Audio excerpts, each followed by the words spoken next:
বাংলাদেশ পাকিস্তান সরাসরি ফ্লাইটে চালুর ঘোষণা, শুনে মহা টেনশনে ভারত।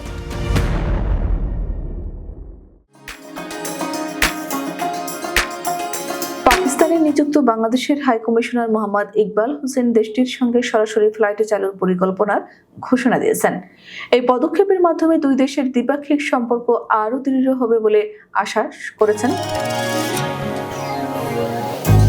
শনিবার পাকিস্তানের সংবাদ মাধ্যম এক্সপ্রেস ট্রিবিউনের প্রতিবেদনে জানানো হয়েছে, খাইবার পাখতুনখাও প্রদেশের রাজধানী পেশোয়ারে এক সংবাদ সম্মেলনে হাই কমিশনার ইকবাল হোসেন এই পরিকল্পনার কথা জানান। তিনি বলেন, বাংলাদেশ ও পাকিস্তানের মধ্যে গভীর ঐতিহাসিক সম্পর্ক বিদ্যমান এবং সরাসরি বিমান পরিষেবা চালুর মাধ্যমে উভয় দেশের ভ্রমণ ও যোগাযোগের সুবিধা বাড়বে। তিনি আরো বলেন, সরাসরি ফ্লাইটে চালুর ফলে পর্যটন, শিক্ষা এবং বাণিজ্য খাতে সহযোগিতা সম্প্রসারিত হবে। বিশেষ করে স্বাস্থ্যসেবা ও শিল্প খাতে বিনিয়োগের অপার সম্ভাবনার কথা উল্লেখ করে তিনি বলেন, এই উদ্যোগ দুই দেশের অর্থনৈতিক সম্পর্ককে আরও দৃঢ় করবে।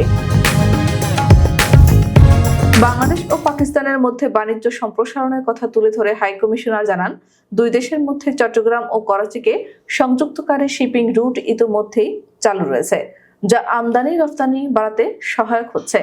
তিনি বলেন, বাংলাদেশি পণ্যের প্রতি পাকিস্তানের বাজারে চাহিদা ক্রমশ বাড়ছে।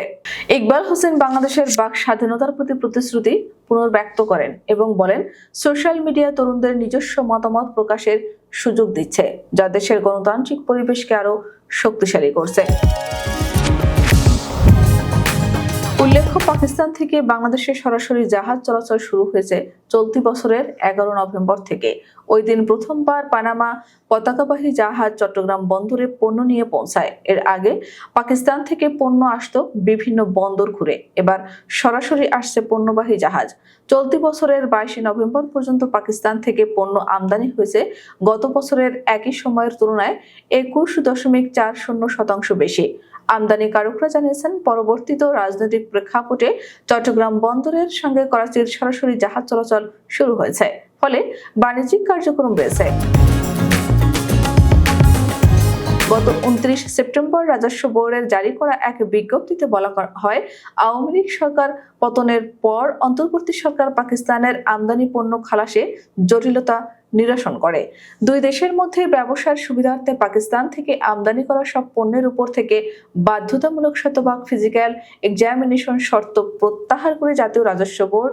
এই শর্ত প্রত্যাহারের ফলে এখন অন্যান্য দেশ থেকে আমদানি করা পণ্যের ক্ষেত্রে ঝুঁকি বিবেচনায় যেভাবে পরীক্ষা করা হয়, পাকিস্তান থেকে আমদানির ক্ষেত্রেও একই ব্যবস্থা নেওয়া হবে জানানো হয়। চট্টগ্রাম বন্দর কর্তৃপক্ষের সচিব মোহাম্মদ ওমর ফারুক বলেন, যেভাবে কার্গো জেনারেট হচ্ছে, আমদানিকারকরা যদি উৎসাহী হয়, যদি আরো কার্গো আমদানি করতে চায়, তাহলে জাহাজ সার্ভিস বাড়বে। এখন জাহাজ নিয়মিতভাবে আসছে। আগে দুবাই, সিঙ্গাপুর, কলম্বো সহ বিভিন্ন বন্দর ঘুরে চট্টগ্রাম বন্দরে আসতো। পণ্য পৌঁছাতে প্রায় 1 মাসও সময় লেগে যেত। এখন পাকিস্তান থেকে সরাসরি জাহাজ আসার সময়টা 1/3 কমবে। তিনি বলেন, সরাসরি এই রুটে পণ্য পরিবহন চালু হওয়ায় এখন পাকিস্তান থেকে পণ্য আমদানি রফতানিতে বাংলাদেশের ব্যবসায়ীরা আগ্রহী হবেন।